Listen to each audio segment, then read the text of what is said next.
धनबाद के गोविंदपुर में भाजपा ग्रामीण द्वारा आयोजित प्रेस वार्ता में प्रदेश प्रवक्ता रवि चौरसिया ने लोकसभा में वित्तीय वर्ष 2025-26 के लिए केंद्र सरकार द्वारा पेश बजट पर अपना पक्ष रखा।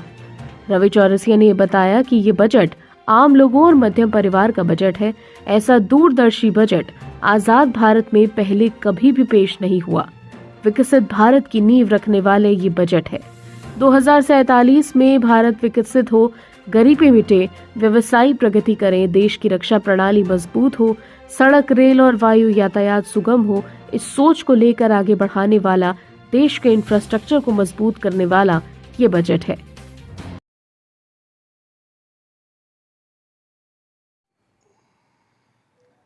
जैसा कि आप जानते हैं कि कल ही हमारे आदरणीय प्रधानमंत्री, यशस्वी प्रधानमंत्री नरेंद्र भाई मोदी साहब के नेतृत्व में, उनके निर्देश में केंद्रीय वित्त मंत्री निर्मला सीतारमण जी ने एक, क्या कहें, मतलब माइलस्टोन वाला आप कह सकते हैं, बजट पेश किया है।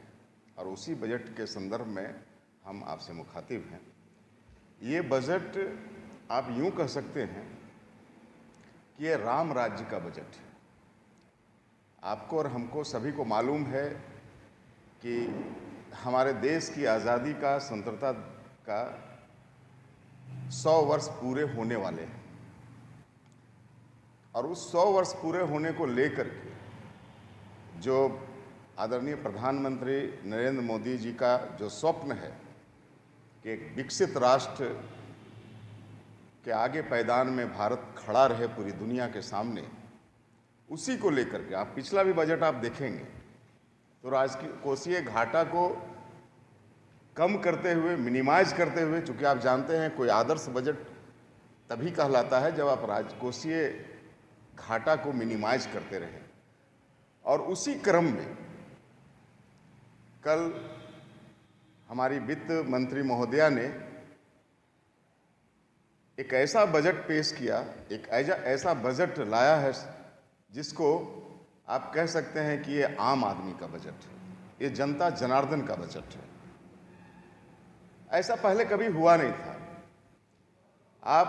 कभी आप देखते होंगे बजट से, आप लोग बराबर रूबरू होते होंगे, चूंकि आप लोग सभी खबर नवीस हैं। हमेशा जब बजट की सुगबुगाहट होती थी कि अब बजट आने वाला है, तो खास करके मिडिल वर्ग को एक डर सा सताने लगता था। ये पता नहीं कौन सी चीज़ महंगी हो जाएगी, कौन सा बोझ अतिरिक्त आ जाएगा, टैक्स का स्लैब क्या होगा। ये पहली मर्तबा है, मुझे लगता है कि आज़ाद भारत में, कि जो चाहा, जिसकी परिकल्पना की कि शायद टैक्स से छूट मिले, शायद 8 लाख तक छूट मिले, 10 लाख तक छूट मिले।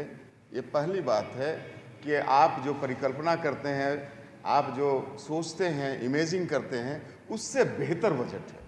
और यही कारण है कि हमारे जो विपक्षी हैं, जो आदरणीय नरेंद्र मोदी जी के हर स्टेप्स का विरोध करते हैं, चाहे उनको समझ में आए या ना समझ में आए, लेकिन ये पहली मर्तबा है कि उनको कुछ समझ में नहीं आ रहा है कि इस बजट का विरोध हम कैसे करें।